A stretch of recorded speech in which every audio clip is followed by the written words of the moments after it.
been weeks. Wow. I know, we said what they're meant for. Okay. That was probably really just. I apologize, we had technical difficulties. We couldn't get the streaming on, but it is on now, thank God. And especially since we have a full house, I'm glad it's working. But please stand for the pledge of allegiance. I pledge allegiance to the flag of the United States of America and to the republic for which it stands, one nation, under God, indivisible, with liberty and justice for all. Trustee Cheney? Here. Trustee Foster? Here. Mayor Newhart? Here. Trustee Flor? Here. Trustee McKnight? May I have a motion to accept the minutes of January 21st, 2025? So moved. Second? All in favor? Aye. And motion for authorization to pay all approved and audited claims in the amount of $277,454.17. So moved. Second. All in favor? Aye. And Jen, you have an announcement? Yes. Notice is hereby given that the assessor of the Village of Warwick, County of Orange, has completed the tentative assessment roll for the current year, and that said assessment roll was timely filed as of January 31st, 2025, and that a copy therefore is available on the Village of Warwick's website, villageofwarwick.org, or in the clerk's office during regular business hours, where it may be seen and inspected through February 18th, 2025.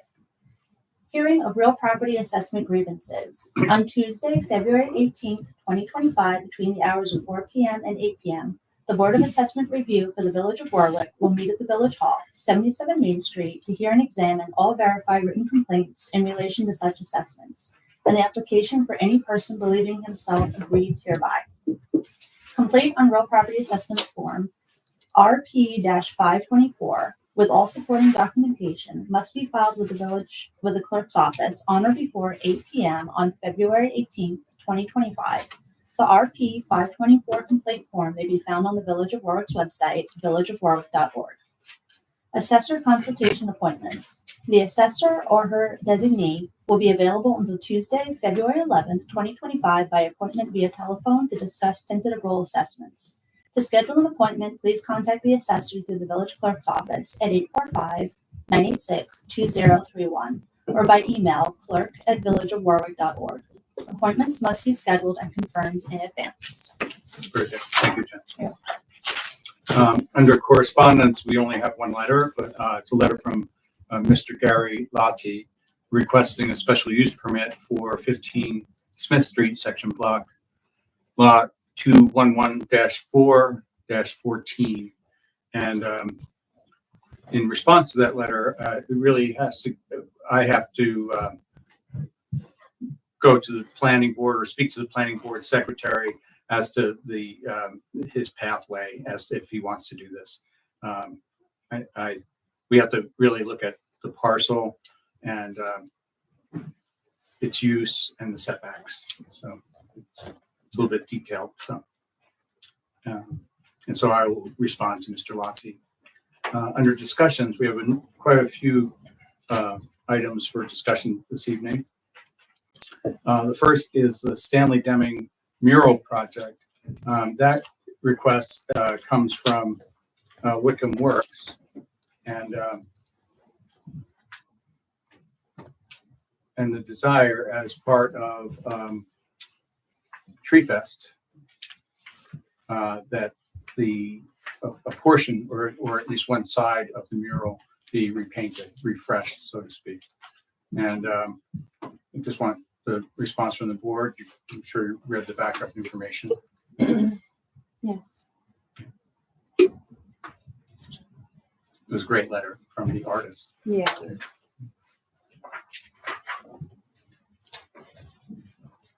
And they're not requesting any funding. It's going to be done through Wickham Works. So So there's two very nice murals now yes, on both sides. yes, But I also recognize it's been 5 years. Yeah. Right? It tends to weather. Yeah. I did speak with Melissa earlier. I mean, that is an option to go over maybe one of the sides because some of them are very nice as they are. Right. But But there could be other avenues to put something else in Stanley Deming for a mural. So to make it Correct. more additive and take one away. Right. An idea could be a portion of the basketball fence facing the creek where people walk back and forth. That part of the fence can be unsightly at times. So Mhm. that could be an alternative. Yes. I don't feel super strongly about yes or no, but I do like that we have murals in art. Yeah, publicly. and actually, we did have a whole number of smaller murals throughout the park that were created by the Methodist Church Leadership Camp, I believe. Leadership, The go and do. the Go and Do Camp. Yeah. And we still have some of those. It'd be nice to see them put back, actually. But yeah. I think there are options. I mean, Yeah. the ones that are there, yeah, they're a little chipped in the paint, but they're still lovely. I must say that postcard, I can't tell you how many times I pass by and see somebody being photographed in front of it. You know, welcome to Warwick, New York. So it does have a, Insta kids. yeah.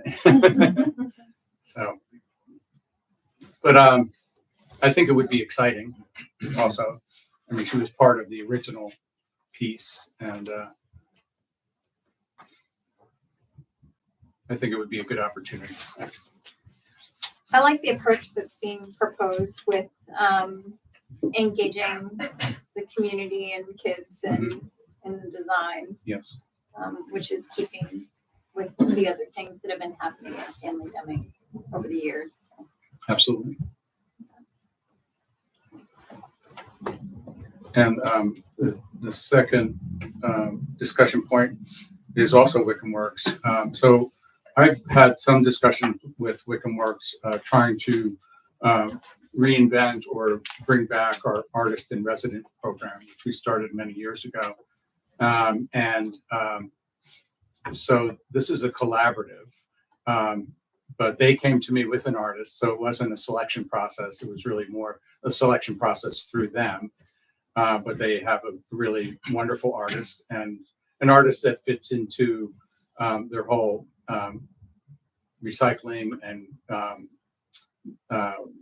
the whole criteria of what they're going to be doing in the park over that period of time. So Nicole Hickson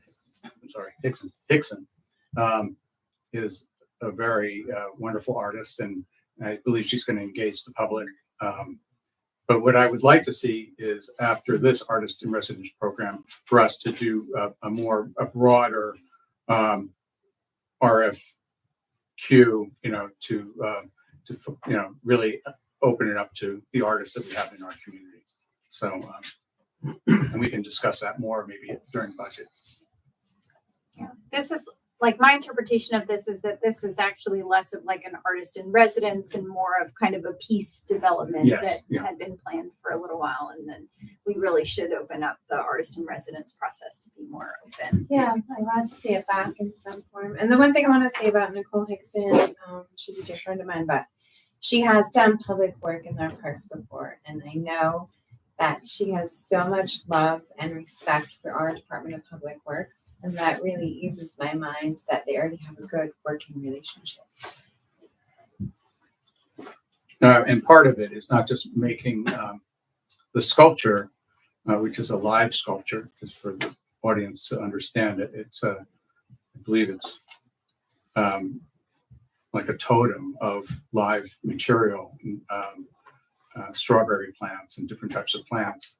But there's an educational component to it as well. So I think that's pretty wonderful. So that there's going to be engagement with kids and especially during Tree Fest. I think that will happen, but also in other times as well. So I think it's definitely a good dry run or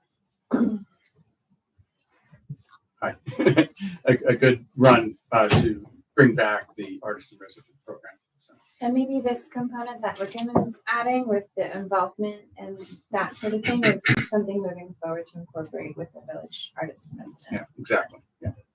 Community engagement, you mean? Oh, yeah.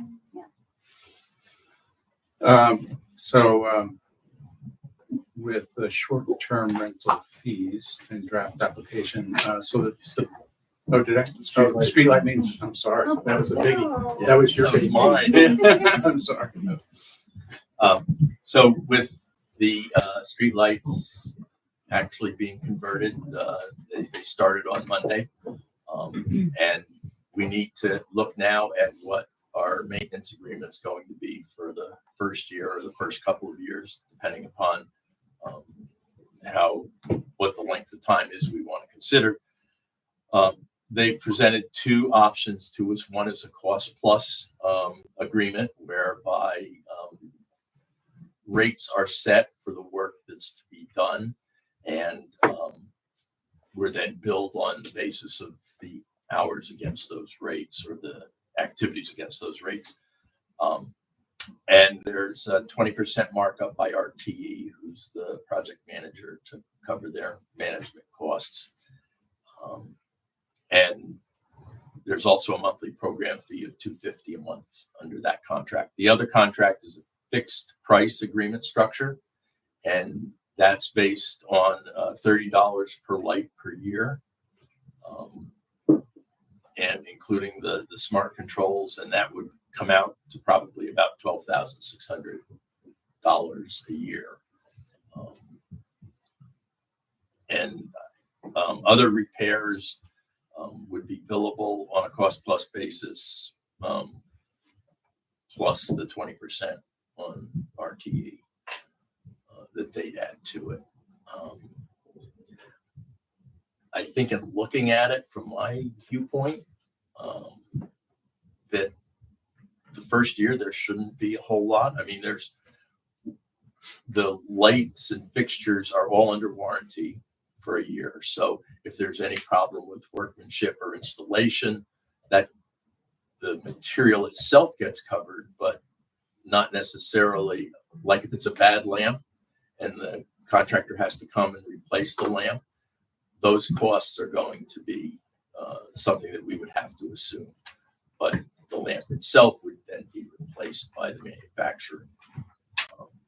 And you know, my thinking is we roll the dice and do it on the cost plus basis, that it shouldn't be all that much. And $12,600 doesn't sound like a lot of money, but it's probably about $1,000 just to get them up here and get them home again. And so depending upon how much time they spend, and with all new lights, there shouldn't be many reasons to call them.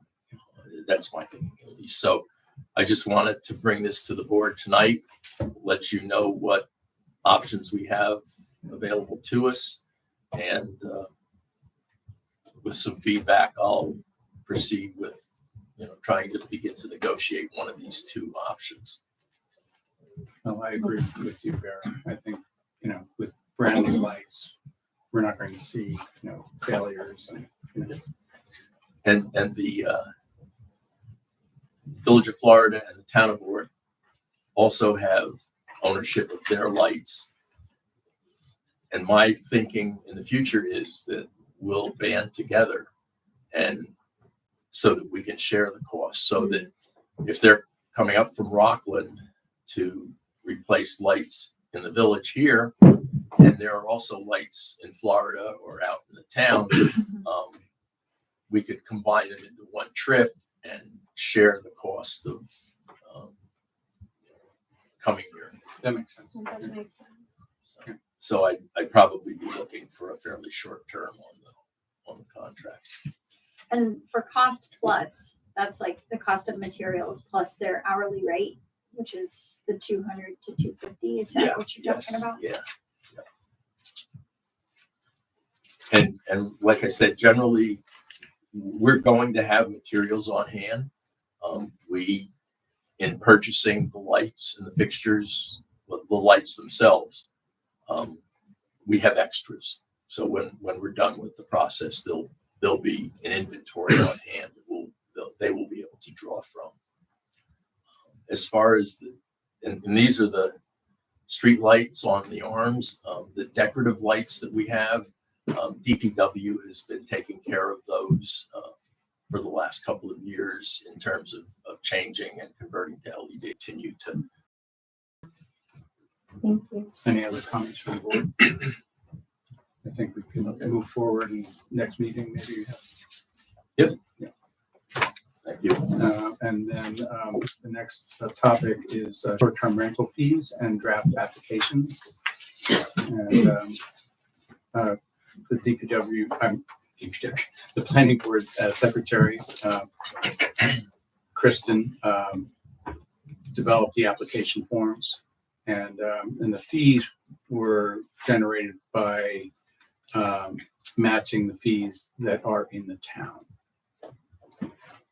We actually tried to keep the form as similar to the town as possible. Yeah, that makes sense. Yeah. Because some people just aren't aware. They Oh, live did in you- the village, go to the town website. Did you work with this? Work Yes. on this with Kristen? Great. There was one thing that kind of confused me, and that's right at the top, the differences in the two application fees. One being an owner occupied dwelling and the owner unoccupied dwelling. That seems kind of confusing to me because the only thing I could come up with was owner present during rental or owner not present during. So the code, we define owner occupied as living there more than 6 months of the year, so it's the primary residence. This implies that someone's actually there. And so it is, I agree, it's a tad misleading. Yeah. So we'll have to revise that a little bit. Yeah, especially since we have, the kind of a special zone, in the business district. You know what I mean? So, And wouldn't that only apply to the central business district? That secondary one? That's right, Carly. Yeah, So why don't you just differentiate between zones? well, no, because someone might live in the central business district, but might be the primary Got it. residence. Yeah.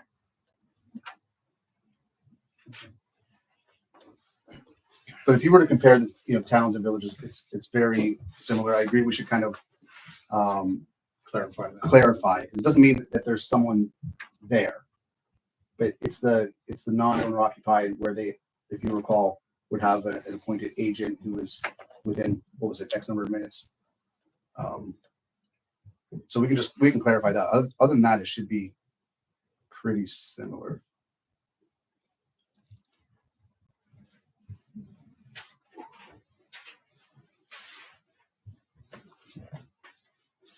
And there is a good bit of work that goes into it on the building department staff, right? So not only do they need to inspect it, It's a lot of time. but when they, when someone already has their rental listed, they need to verify if the application details actually match what's being rented. Are we thinking that there could potentially be an online mechanism for this or a fillable form? Or is it only going to be hard copy? I wouldn't say always, but looking at our Yeah. tech stack in the building department, it's held together by duct tape. It's just they're old systems, and Mhm. connecting a web interface is not Yeah. trivial with some of these systems. They work, right? They're keeping all the records, and that's what we need them to do. But Mhm. at this point, the paper form is what it is. If it's fillable, they could still print it out and give it, or email it over. Yeah, and we'll have copies upstairs as well, right? Well, thank you for the work that you guys did on this. Yeah, that's a lot. So the next, as we move forward with this, the next piece is also penalties, correct? In terms of our Yeah, the violations. violations. But would that go in a fee schedule? I think so. Yeah. So Okay, well then we need We're to. not there yet. Parking and traffic. Mhm. So we passed the local law, sent it to Albany. Now what? it'll come back and then, And then we're to. then we start advertising and making it known that it is in place and that we have application forms that are ready. So, Several people have already stopped in to ask about it. and they have, which is good. But I do want to also thank the town for helping us and being consultants in this process, but they've already kind of gone and done some of the heavy lifting. Although their code is a bit different, Yeah. the operational aspect of it is largely going to be similar. That's good. Okay, and then the next piece or next topic is the petition for zone change for 1 Galloway Heights and 4 Overlook Drive, Mr. Singer's property. And I put this on because I want to get feedback from the board. Because I know that there are residents here that would like to talk to the board tonight, and you surely will. But we did receive one written letter from Kathy Cass on Highland Avenue. Right. And who feels that it's too large. It would create, definitely a change in the neighborhood.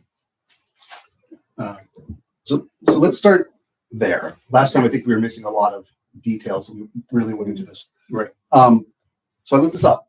Right. It is in a single family residential neighborhood and zone. Right. It does have the limited office overlay, which allows you to put in,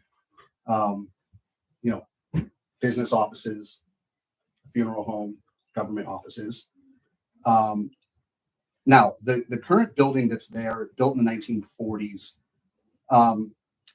So the building footprint itself, just think the first floor is 1,254 square feet.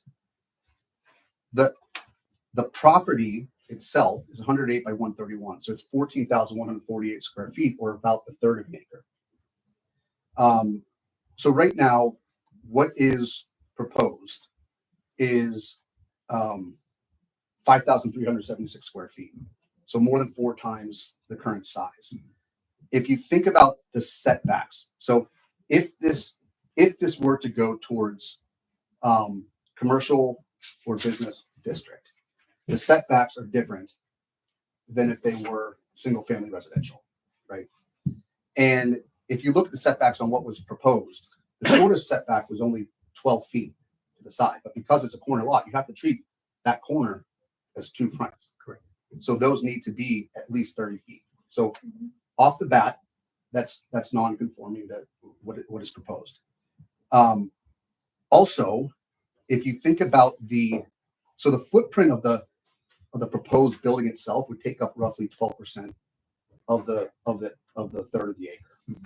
But when you add in parking lots, walkways, and all of that, I mean, you're up to over 80% of the property. Right. If you look in the bulk table of our zoning code, the maximum developable land, including pavement, is 40%. So it's twice. So I'd say that's nearly twice. Also, if you think about it, right now it used to be a real estate office, some other stuff before then. Right now in there, my understanding is there's 3 bedrooms. So you can look at the property records, and we have back in 2020 a permit that was closed. We're turning a half bath into a full bath. So now there's 3 full bedrooms, 3 full beds, 3 full baths, and that's how it's being used. Put aside for a second, I don't think that's actually conforming with what the LO zone is supposed to be, but that's a separate issue. So 3 beds, 3 baths. The proposed is 12 units, 8 2-bedrooms, 4 1-bathrooms. So that's 20 bedrooms, 12 bathrooms. That's nearly 7 times the amount of bedrooms. We also have to think about the water treatment plant, the wastewater treatment plant, and we have that many more people in this area. It's becoming a bit more dense. Okay, so those are just a few of the things that I was able to dig up. But let's talk for a second about the limited office overlay. It is intended to be, and this is written right in our zoning code. What's the word? A transition area. That's correct. Between commercial and residential. This proposed structure would be far more dense than what's next door. It would be commercial. The way I see it, it's kind of the opposite of a transition. So that's one thing, right? Now, there are other avenues that the applicant could take, right? They could go to the ZBA and have kind of a one-off discussion and talk about setbacks and all that stuff. That's one possible thing, but it wouldn't change the zoning code. They could also try to get a special use permit, but no matter how you look at it, if that structure is knocked down, which seems to be the desired intent, anything that size is going to be not conforming to anything in that particular area. So to me, that's troublesome. When you say that size, you mean the new proposed building? Yes. Yeah. And even looking at the setbacks, I mean, you pretty much have to use the same footprint as it has now. That it exists, yeah. Right. So there are other ways to kind of go about it without changing the use. And the other thing is, even if we did change the use, and this is the attorney, Council Gaba said this, I think last time. If we did change the use and went into a developer's agreement and said, okay, but only for this, certain thing is allowed, a future board could overturn that. And we have already changed the zoning for that. So it's another problem in that sense. The Future board could overturn the developer's agreement, that's what you're saying? They could overturn that, but the zoning would already have been changed. So it kind of sets that precedent. The other thing I just want to remind the board, we went through this lengthy process of developing a comprehensive plan, the vision document for our village. And the comprehensive plan, what it does, it prioritizes protecting our residential neighborhoods, right? And preventing the kind of that commercial creep. This in no way, in my opinion, aligns with the comprehensive plan in that vision. It's called out there. We went there, we had heavy community engagement for a very good reason. So between the mechanisms we have in place with the zoning board, with the comprehensive plan, with this discussion about potentially changing it, there's all these things in place, and I think we just need to look at the rules that we have and the framework. And to me, it's a pretty clear outcome that changing the zoning is not the right path. Now, if the applicant wants to go try to get a variance for a one-off thing, that's within his right to do so. But it's just that what is proposed, it violates the setbacks, the development coverage. It is not a transition. It's I wouldn't in good conscience.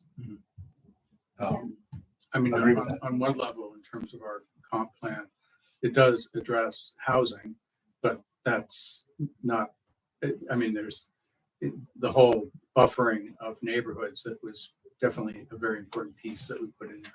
So, I don't completely agree that it is out of alignment with the comprehensive plan.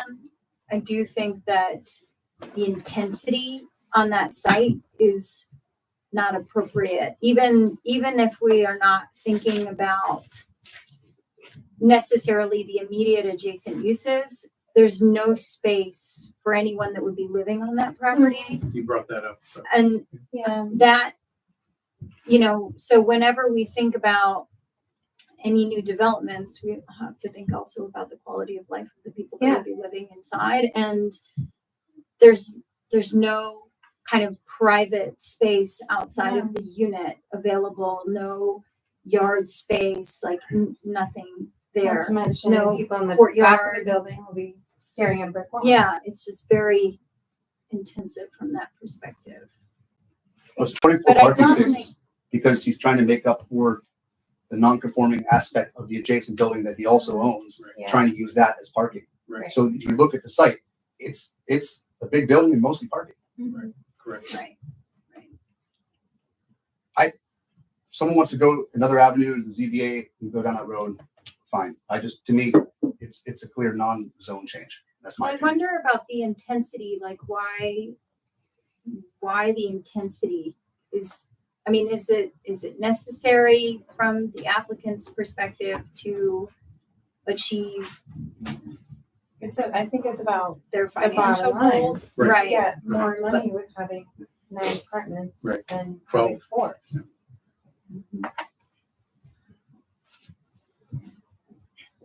Yeah, the cost of construction is probably part of the equation, but, that doesn't mean you can do it, or you Right. shouldn't be able to do it. Yeah. But Carly, going back to the point about the comprehensive plan, it does talk about buffering residential neighborhoods. Yeah. I understand that, but if there's residential uses that are like less intensive and accomplish like our missing middle goals, then that's in alignment. But the piece that is not is having that level of density with no accommodation for quality of life, so that's the piece that I think is concerning. Yeah. I agree. If you think about, sorry, go ahead. No, you go ahead. If you think about the limited office overlay, right, meant to be that kind of transition, it does not explicitly state that it can be mixed use, meaning commercial on the first floor, apartments up top. My understanding is right now, after it was sold from the real estate office, it's 3 apartments. That's, to me, that doesn't seem like it conforms, right? So if you look at the commercial zoning, that explicitly states mixed use. So therefore, if these other zones don't explicitly state it, it follows that it might not also be permissible. Mhm. But it hasn't been an issue to my understanding.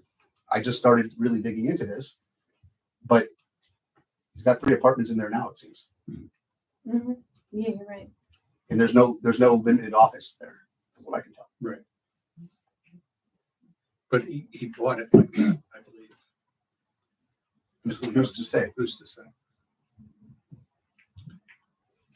My concern, and I said this before, and I'm probably incorrect, but my concern is that it would set a precedent for other commercial owners that own adjacent properties to sort of expand in a way that would be detrimental to the neighborhoods.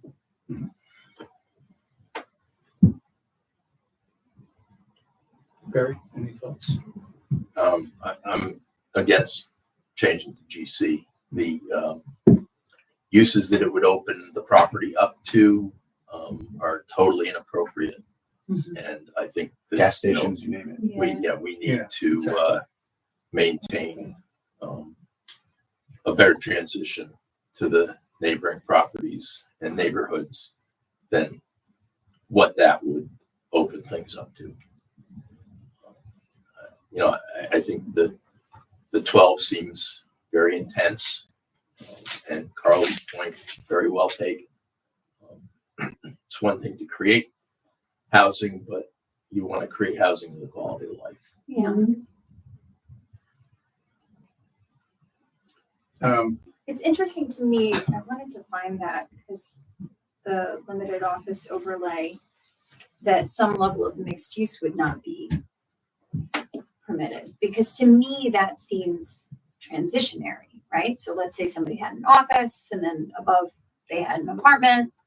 That to me would be in alignment with the idea of transitioning.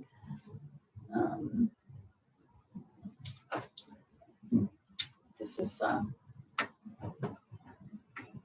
don't think it prohibits mixed use. I don't at all. It doesn't yeah. prohibit, it doesn't explicitly state that it's an option. Again, that's a gray area. Yeah, which Yeah. I'm not dying on the hill. I'm one? just saying that's The use table's on 91.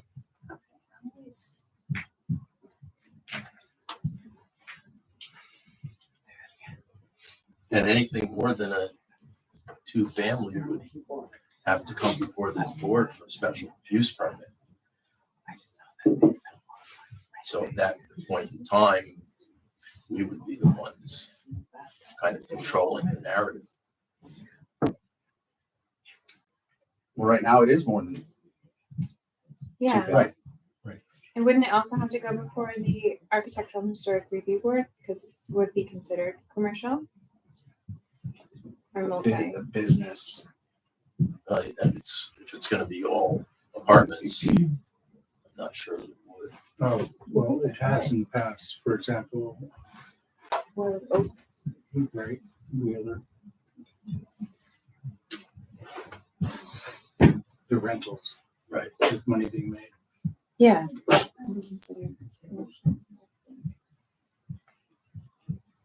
Mixed uses. Conditional. Oh, It's conditional. conditional. No, But it residential doesn't professional. No, it doesn't say- say that. Yeah, it says residential professional office. But look at residents on second and third Yeah, floor of the of existing existing building. It's not in there for LL. For conditional. It's not a conditional use.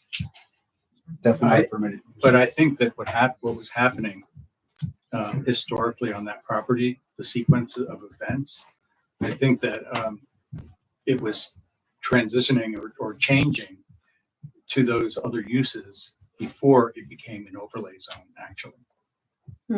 Oh, Keep- definitely. That's interesting. Yeah. So the overlay zone came not long ago, and that was used as a commercial, a Dentist office, dentist office, orthodontist office, And- since the 80s. right? Yeah. So. Why is that referencing the light industrial zone being adopted in 2022 on that mixed use line? Do you know what that's about?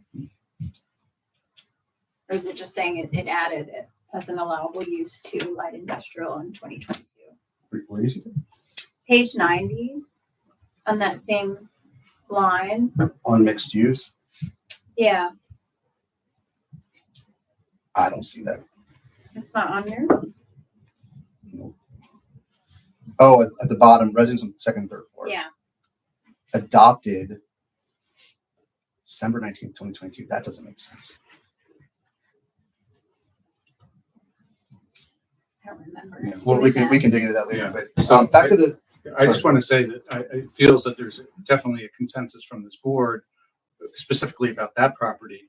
But what also is on, is part of the request is the property that is contiguous to all the other development that he's done is at 4 Overlook Drive. And so in my mind, I think that this is trying to clean up what should have been cleaned up before it moved forward.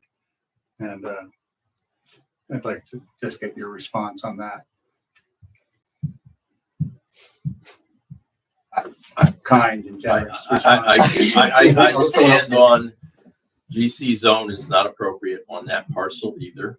And that whatever needs to be done in order to make that compliant, if there are, if they have to go to the ZBA and get variances, then they need to do that. But I'm not at all open to expanding uses that are allowed in a GC zone to that property either. Well, could there be that contractor's agreement or The developers developer's agreement. agreement? As opposed to going to the zoning board of appeals. I don't know. Yeah. Yeah. I'm just trying to That's- figure it out. It's kind of a snarl, and I'm just trying to understand it.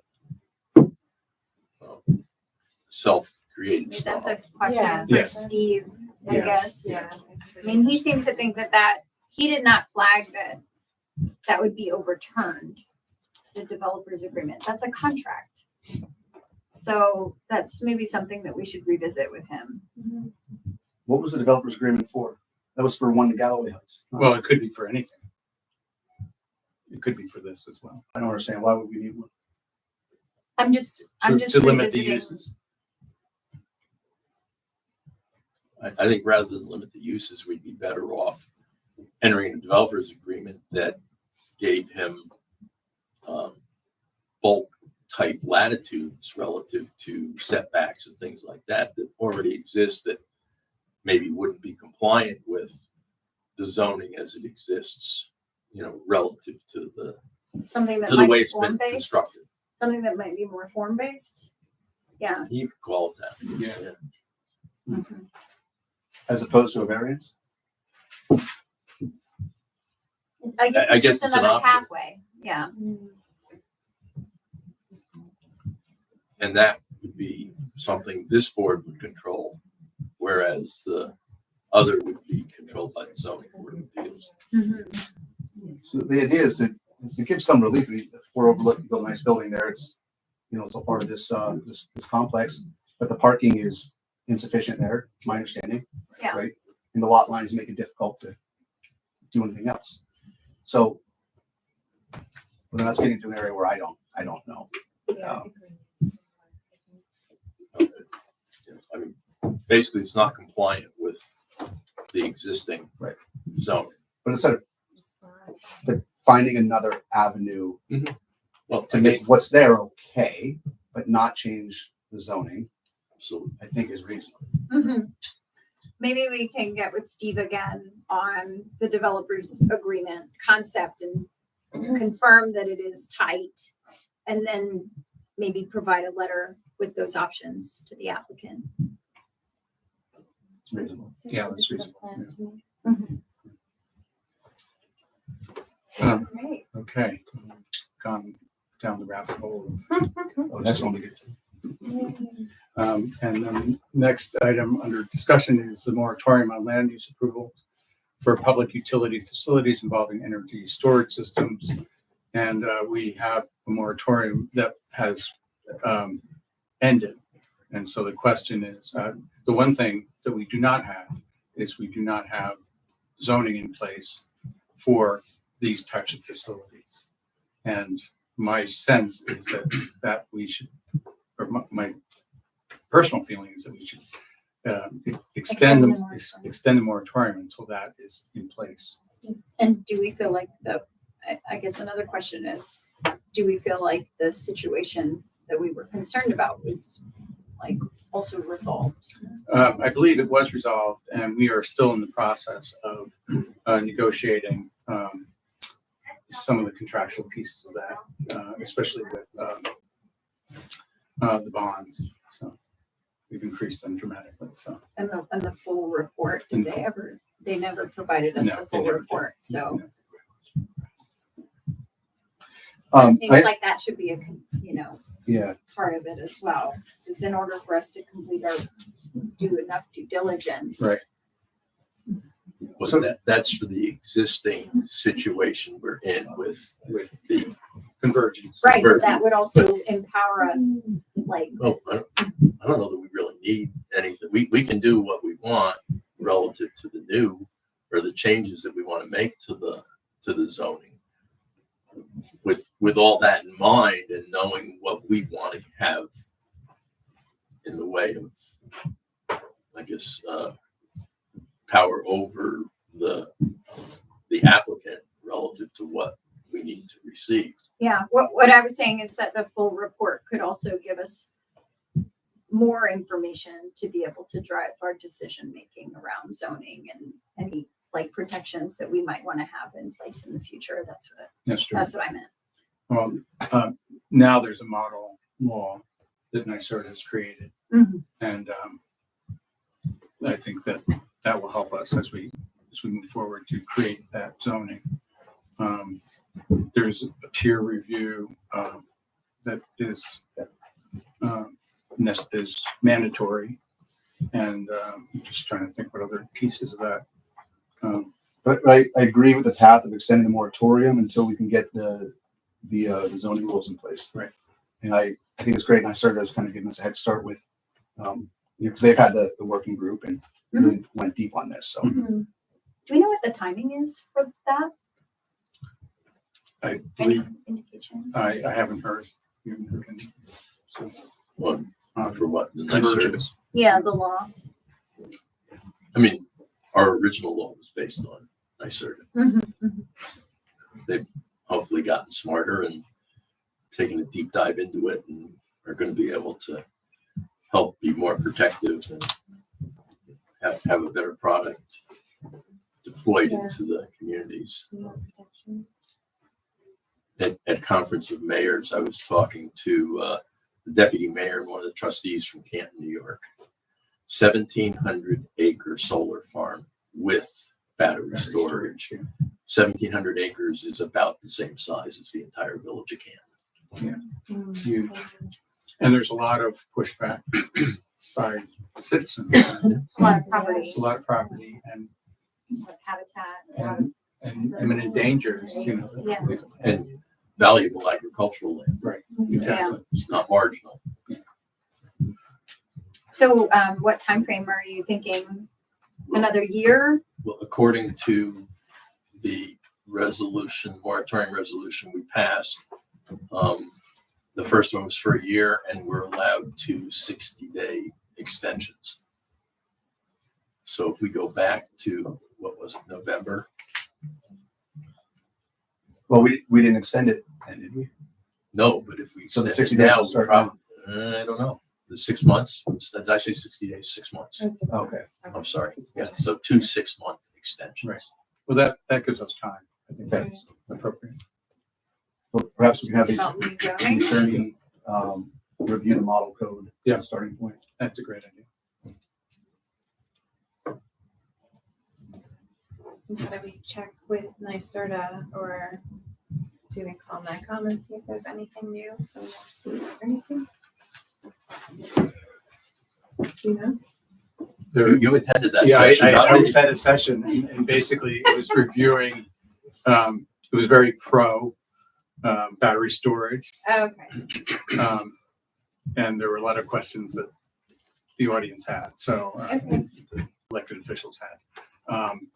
But basically it was going over the NYSERDA law, or Okay. the model All right. that they created. I can always call too.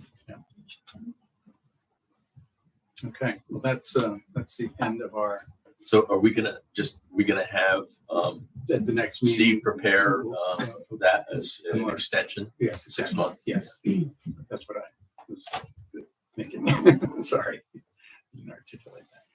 So now we're at public comment, and it's on agenda items only.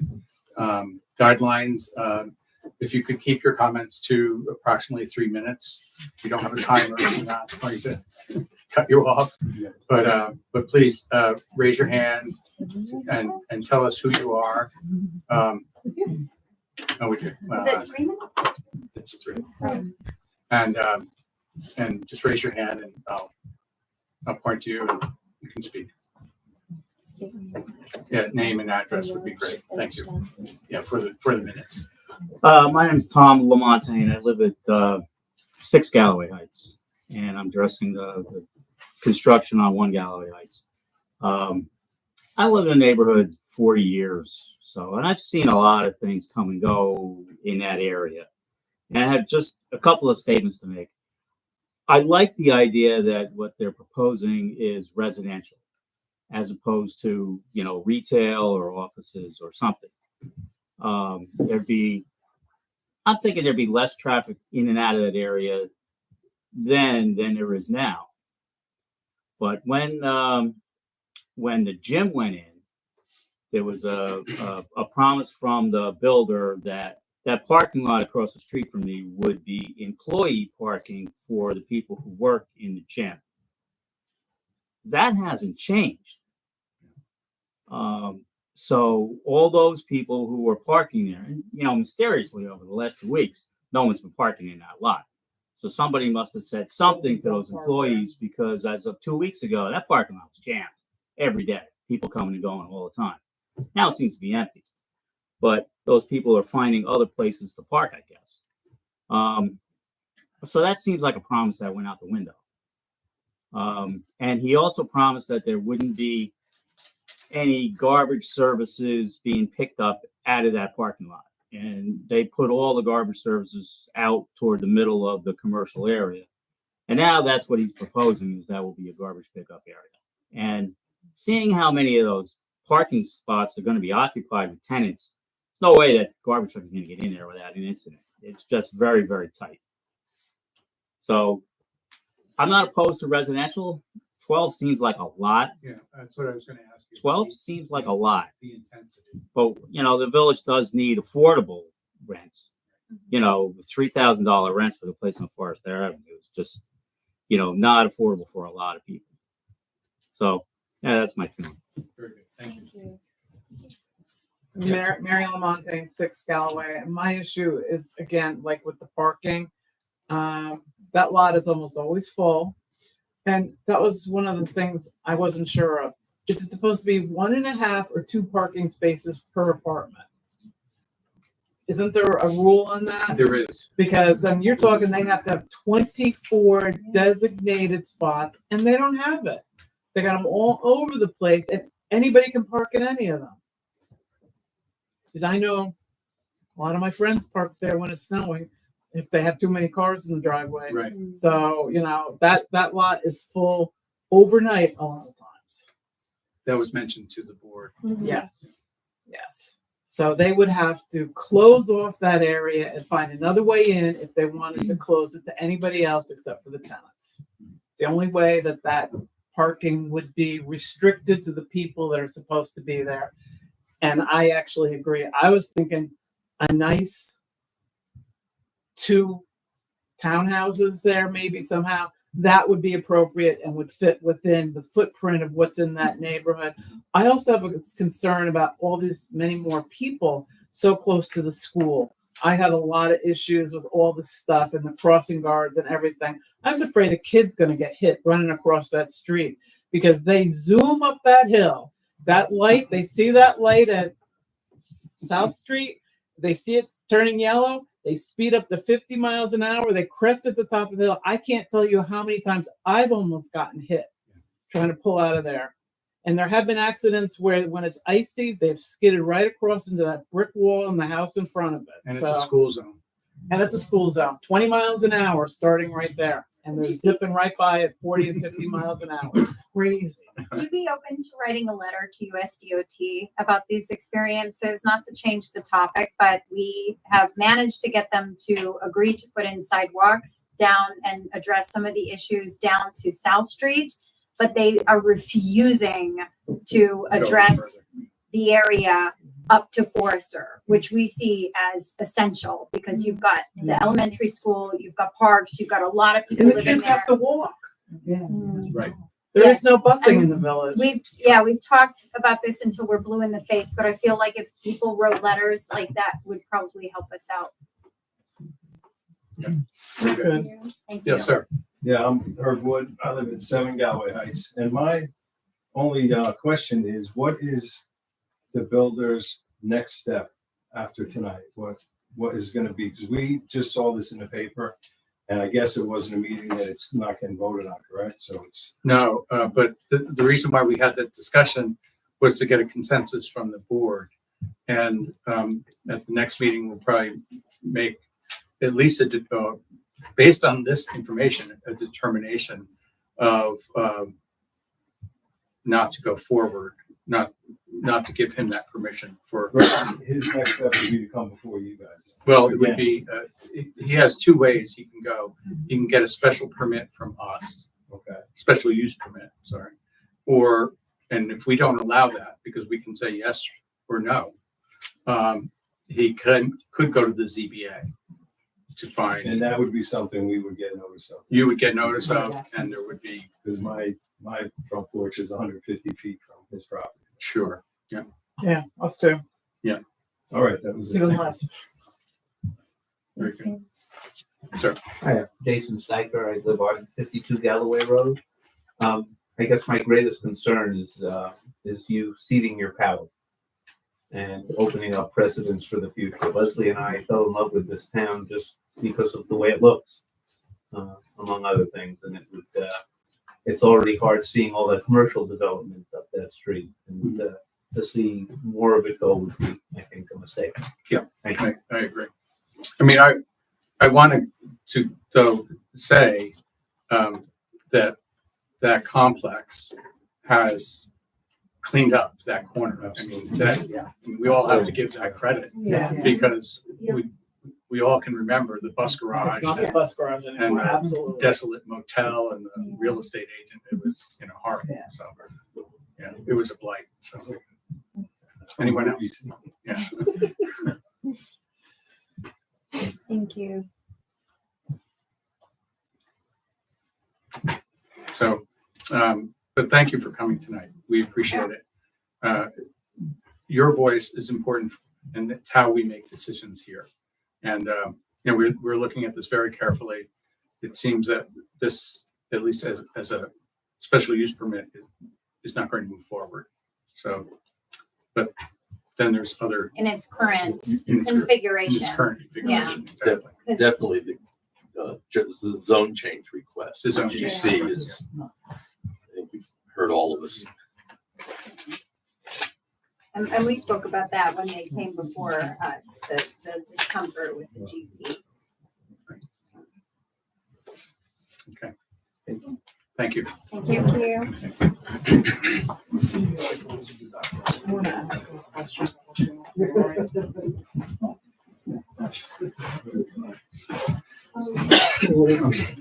Motion?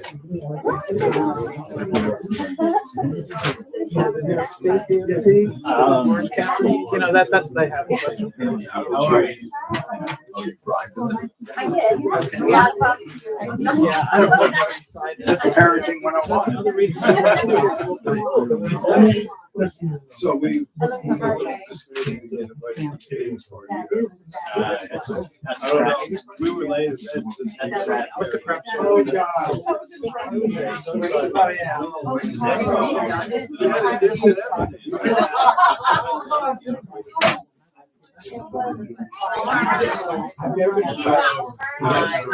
Thank you. I know. Got it.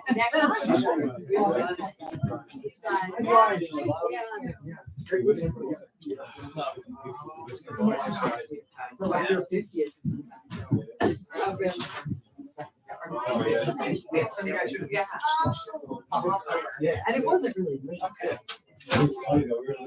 It was definitely it sounded intense. Yeah, I think that's you. Yeah, I just wanted, I NYS. know there's also like in Orange County and there's all the DPWs and stuff like that. Okay, so sidewalk, our kids all went to Park Avenue School. We would not let them walk to school. We made them take the bus. We are 6 houses from that school. And I said, it's too dangerous for you to walk. Yeah, well, there is no buses now. They would have to walk. There's no buses in the village for Park Avenue. So you have to walk to school Or be driven. Yeah. or be My driven, kids yeah. go to- Yeah, they were though. So the sidewalks, it's just all the business there. I'm glad that the businesses that are there, it's like, it's not a candy store. I was really worried about stuff like that because kids would just bolt across that street. Yeah. Yeah, particularly if they could. Anything else you could, Yeah, to Forrester, I think. And if you want to, you can shoot me an email. and I can- yeah, that's what I wanted to ask you, right, Carly? Yeah, just Foster. Actually. Foster, yeah, or Village Award. Soon to be talked about. Soon to be back up. Yeah, let me work on it. It's gonna take me a couple Thank you. brain cells to put them together. I can relate. Yeah, but it definitely is better than the bus garage. I was in Nemesis. I called the police on them. They're barbecuing next to that tanker truck full of diesel oil. Oh, yeah, yeah, that I was, called the police on them. that was fun. And you know what the police said to me? Oh, it won't explode. And I'm like, no, but the black cloud that'll hang over Warwick that kept us on fire for a month. You're responsible. Yeah. Thank It you. will burn. It will burn forever. Thank you. So we'll move on to motions. Trustee Cheney. Number one, motion to approve the intermunicipal agreement between the Village of Warwick and the Town of Warwick for provision of grant consulting services for calendar year 2025 from Millennium Strategies LLC in return for an annual payment to the town of $5,000 and to authorize the mayor to sign the intermunicipal agreement. Second. Any questions? All in favor? Aye. Motion to approve payment number 4 in the amount of $70,925.57 to TAM Enterprises, Inc. for the well number 3 treatment plant project as per the recommendation of village engineer Pittengarrow and Dosh Consulting Engineers, PC. Funds are appropriated in budget code F.8330.2350. And it it probably shouldn't say village engineer in recommendation of Right. Pittengarrow and Dosh. Yeah. Very good. So, Second. all in favor? Aye. Motion to approve and authorize the mayor to sign change order number 2 for the DPW pole barn project with TAM Enterprises, Inc. decreasing the project's contract price to provide a credit of $10,880 for interior framing performed by the Village of Warwick. The new contract price is $231,970 with a project date of substantial completion as January 23rd, 2025, as per village engineer Keith Woodruff. Second. All in favor? Aye.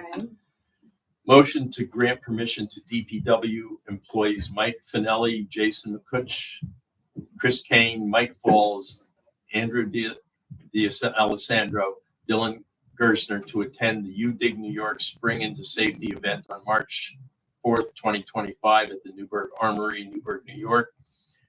And for Mike Mosier, Chris Bennett, Tony Rivera, Tim Palmer, Matt Han to attend on March 27th, 2025. The event is free of charge and takes place on both days from 8 a.m. to 10 a.m. with registration at 7:30. Second? Oh, sorry. All in favor? Aye. Motion to grant permission to Assistant Public Works Supervisor Mike Finelli to register for membership to the Rockland County chapter of New York State Building Officials Conference at an annual cost of $50 and for membership in the Tri-County chapter of NYSBOC at an additional cost of $65. Second. All in favor? Aye. I have a quick question. Oh, yeah. Why is it Rockland County instead of Orange County? I don't believe there is one in Orange County. Got it. They also do the training modules that they need to maintain their certification. So it's important to be a part of that organization so that you can get your get in on those training modules. Aye. It's a double eye card. Motion, Aye. motion to rescind the motion approved on January 21st, 2025, granting permission to village employee Matthew Hahn to carry over 5 vacation days per the request of the employee. Second. All in favor? Aye. Resolution amending schedule of fees to change building fees. Whereas Village of Warwick Code Section 64-1 provides that a comprehensive schedule of fees, including building department fees, be approved by the village board. And whereas in order to amend the village's schedule of fees to change the building department fees, it is necessary for the village board to adopt a resolution, and now therefore be it resolved that the village's schedule of fees is hereby amended as follows. In the schedule of fees under heading building department, the following fees shall be deleted. Category building department, subcategory municipal and violation search, type of fees blank, and the amount is $100. And in the schedule of fees under heading building department, the following fees shall be added. Category building department, subcategory municipal code and violation search, type of fee municipal code and violation search, $200. Second. Any questions? So there were 99 municipal searches in calendar year 2024.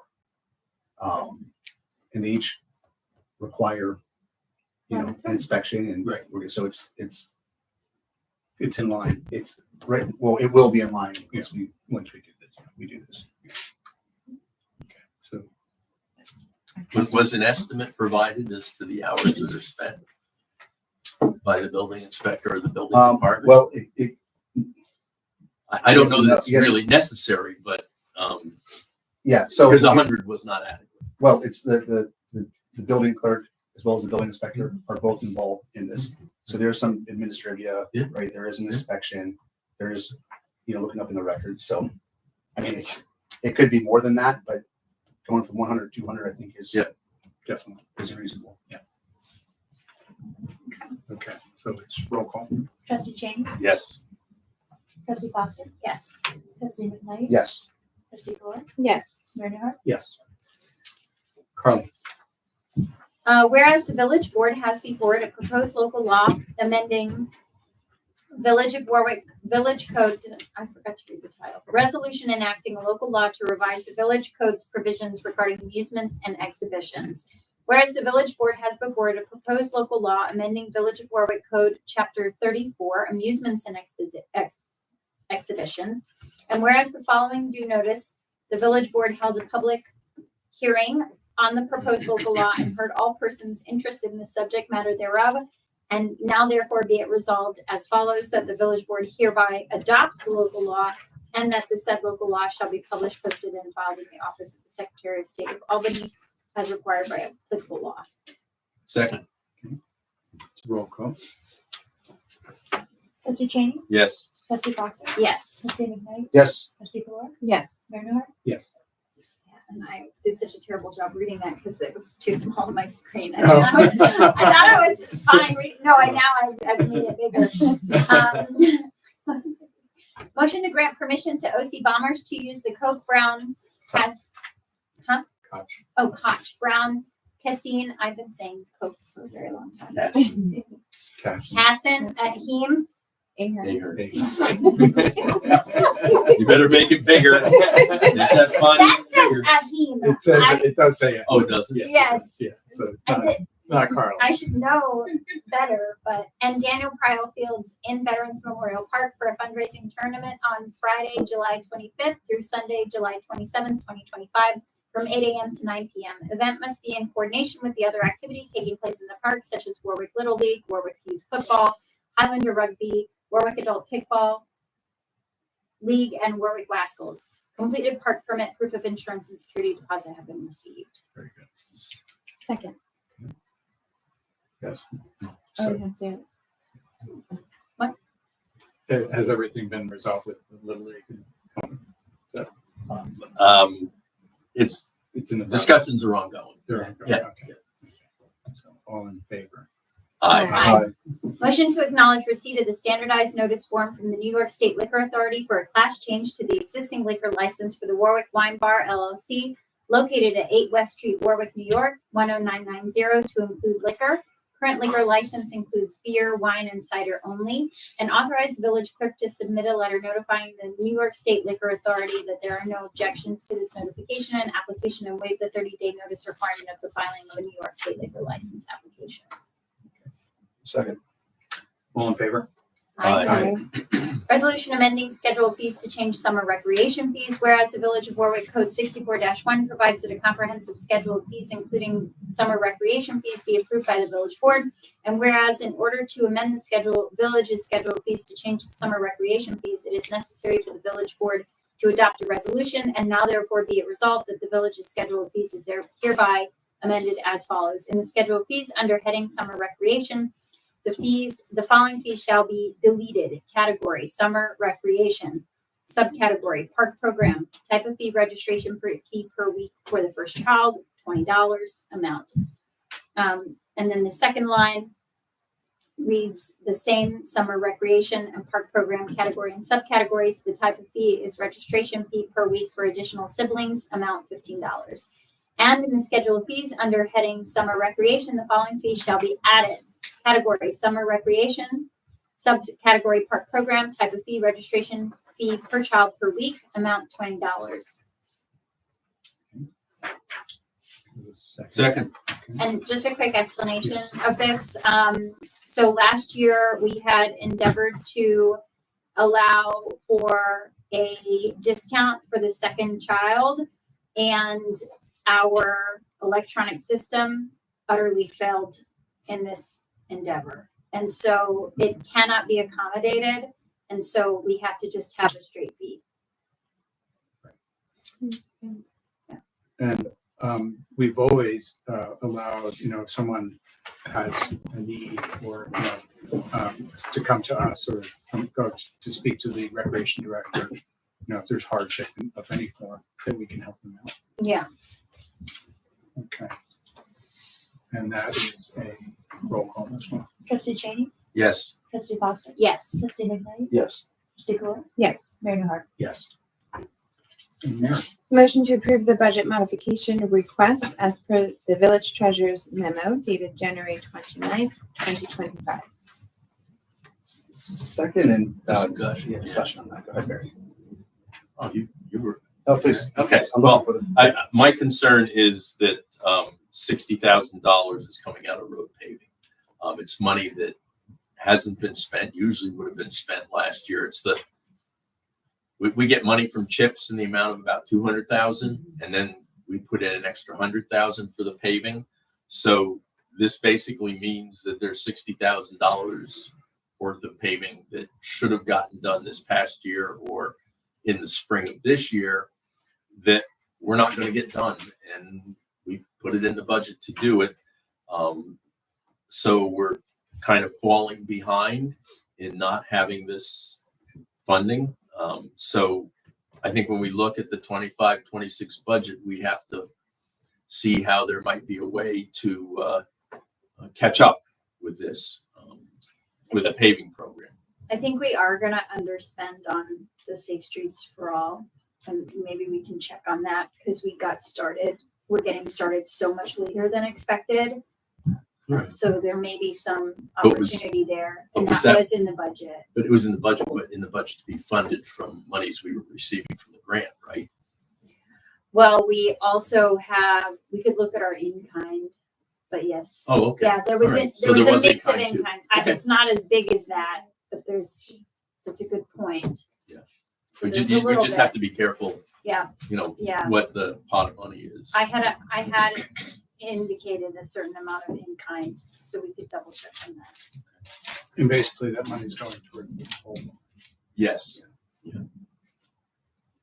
So my comments are very similar. I'm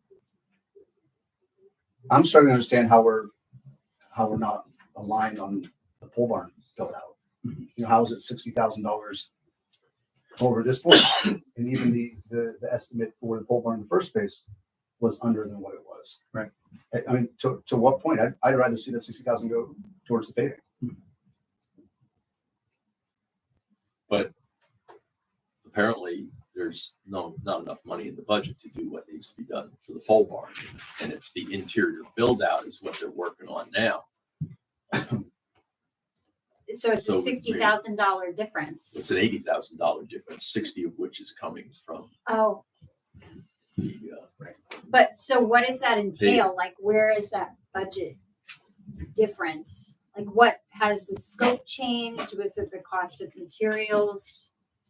I guess that would be the question. that's a good for them. question. Yeah. One to ask. Or was it ever Rather than, budgeted? well, yes, yeah. That would, I think that's what the case was. I think the budget that was in there was the Insufficient. budget associated with just building frames, the structure, Not that the interior. concrete foundation. Got it. I think having some insight into what is left to do would help. Yeah. I mean, I think we should invite the DPW supervisor to come here and talk to us about it. Sure. Because just taking 60 away from paving, I'm not in favor of that. That's a real tangible thing. I mean, there are other, capital funds that it could come from if it's towards building this building, which is an asset. I don't know. But paving it doesn't feel like the right place to take it from. So are you saying we should vote no for now and then have a discussion about it to understand the budget? Either table it or take it to a vote. My personal opinion is I'm not in Table it. favor of this. Mhm. And I won't vote yes for it.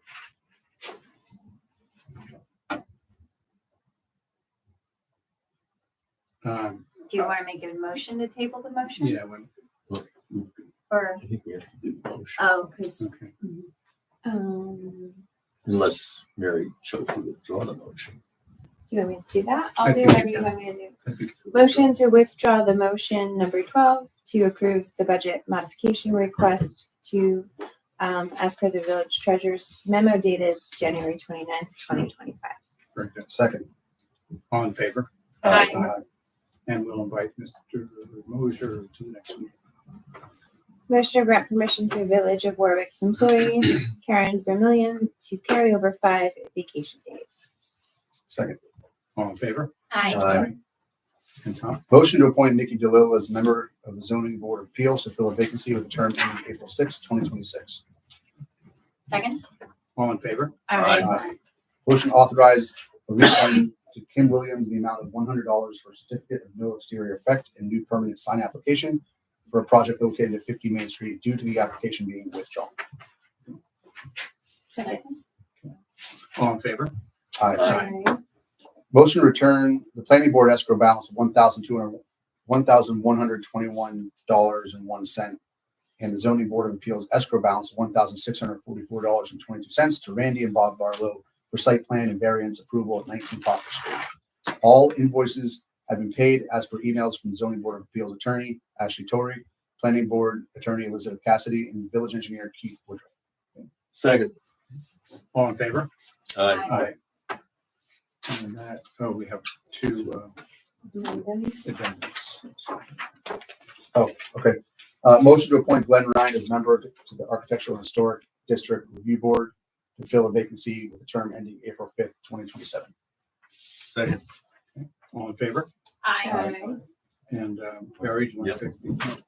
Motion to waive the reading of the bond resolution dated February 4, 2025, amending prior bond resolution dated October 21st, 2024, which authorized the issuance of $575,770 in bonds of the Village of Orange County, New York, to pay the cost of replacement of lead service lines in and for said village, to remove any consent provisions within said resolution. Second.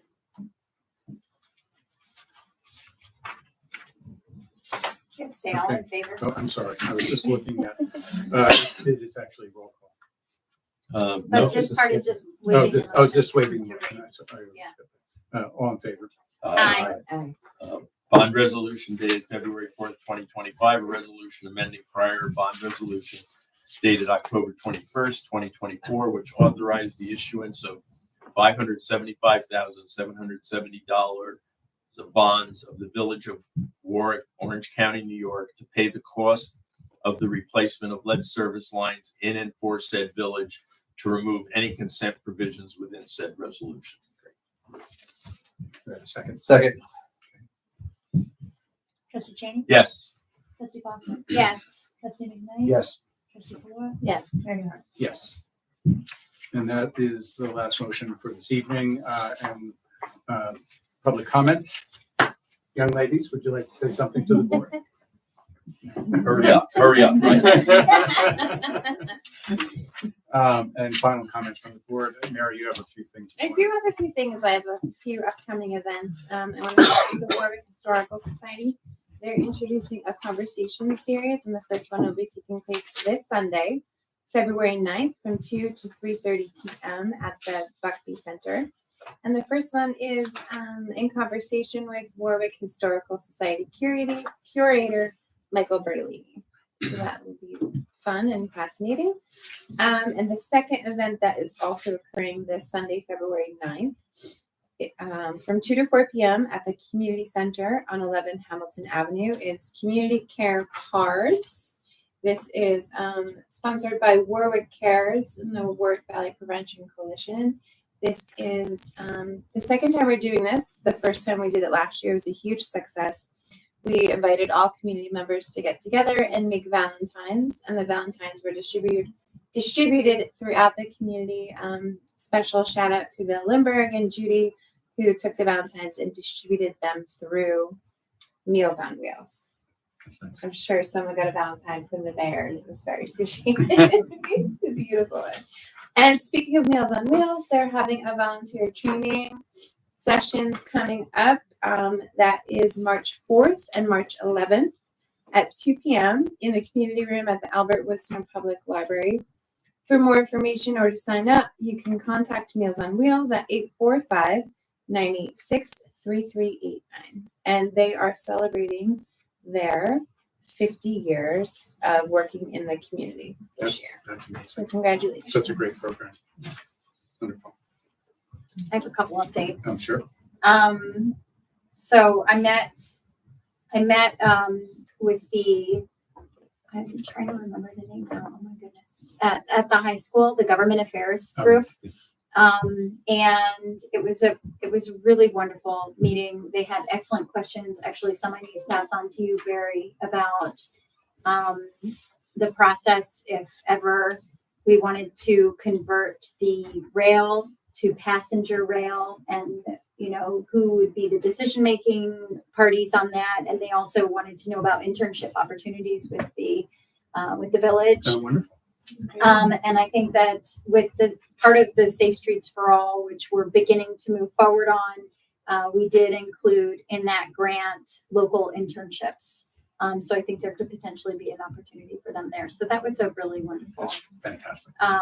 meeting. And then I have mixed news tonight. So also the Winter Wiggle, I think was a Oh, really- yes. Yes, it That was was a- wonderful. it was a pretty successful Yes, very event. successful. I think we had like a number of people seemed really appreciative of the event and Perfect timing. yeah, Yeah. it really did end up being perfect timing. And someone told me that someone had approached them and let them know that they were feeling really hopeless. And then they attended the event and they felt like, they had like a renewed sense of appreciation for the community and the people in it. So I thought that was pretty cool. And then the not great news is you all may have been watching the news lately with kind of pauses on federal grants and some sort of overall confusion around that. In the wake of all of that, the RAISE grant that we had been working on and we're about to submit, the notice of funding opportunity was modified and the name of the grant itself was changed. And they posted the updated NOFO, but did not post any news about it. So they posted it the weekend before it was due, and then most people did not discover that this change had been made until early in the week, and then it was due. And so that meant that every document that had been developed, every single letter of support that was developed was all for the wrong Right. title grant, never mind the changes that have been made to the evaluation criteria. Additionally, the amount of funding that was available was clarified to be like about 1/10 of what was expected. So I did not submit it. But I think that, there will be future opportunities. Transportation is a big focus of this administration. But anyway, it was a lot of rah-rah for nothing.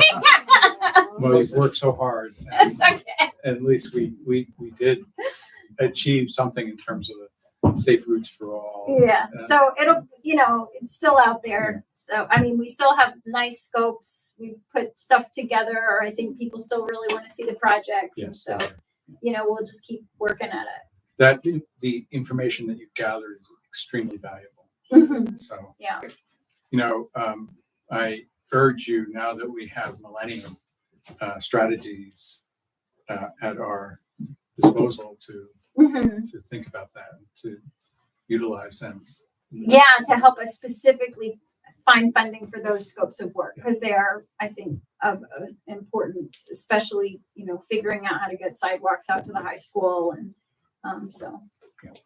I think a lot of people, most people don't see the amount of work that goes on the board of a small municipality who doesn't have the resources for a full-time grant writer. And but I see it, I appreciate it.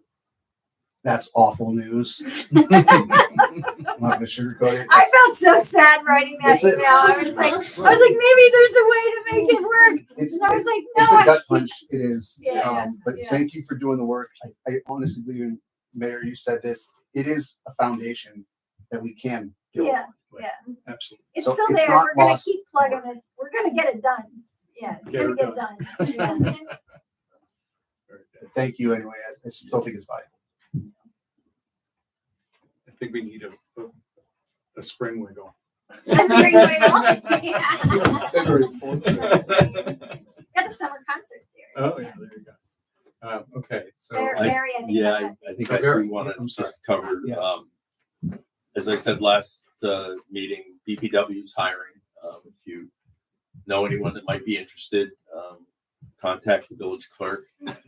And relative to the LED streetlight conversion, I mentioned it earlier, but I'll reaffirm what I said then. Albright Electric began converting streetlights to LED and adding smart controls on Monday, February 3rd. The project is expected to take 6 weeks, which brings it to about March 14th. Should anyone have any issues with the new or existing lights, please notify the Village Department of Public Works. In particular, we need to know if lights being cast on buildings and in windows, since the replacements are done during the day, they don't have the opportunity to see the results of their efforts. We can then have the contractor make any adjustments that might be necessary. And the Department of Public Works can be contacted by calling 845-986-2031. And when prompted, press 6, or emailing to dpw@villageofwarwick.org. Could you explain the smart control just for the public? I'll try. Basically, what the control is capable of doing is allowing you to change the intensity of the light. It doesn't change the color, but it can change the intensity. There are other, and the other really probably most significant feature is in the future, when the rate structures change, these smart controls will be able to determine record the amount of energy that's used. So we will not be paying a blanket amount per unit. We will instead be paying the actual amount of energy that individual unit is using. That's great. Don't hold your breath on that one, but hopefully, down the road, a few years, the state will be able to affect that kind of a change. That's great. Thank you for all the work that you put into this project. Yeah, It's been thank amazing. you. It's really been incredible. It's only been a little bit over a long time. I won't even go there. And I,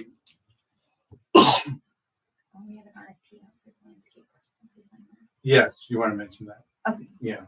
We also do have an RFP out right now for a landscape designer to support the design and implementation of the Patriots Path, which is a key element of the Veterans Memorial Park Master Plan. That's Stanley Deming. And also on the agenda this evening, we made two different motions to put folks that were on the Architectural Review Board and on the Zoning Board of Appeals. They were alternates, and now they are permanent members. But that means that those places are open.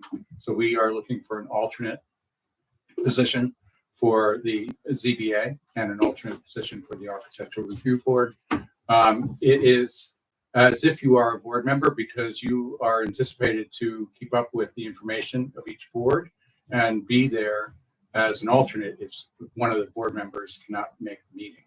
So it does have a certain level of responsibility, but those are both great boards and are meaningful boards in terms of our community. That's all I have tonight. So could I have a motion to adjourn the meeting? So moved. Second. All in favor? Aye.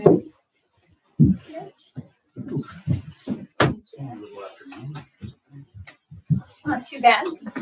Do the girls get overtime? Yeah, they do. They get paid in treats. Yeah.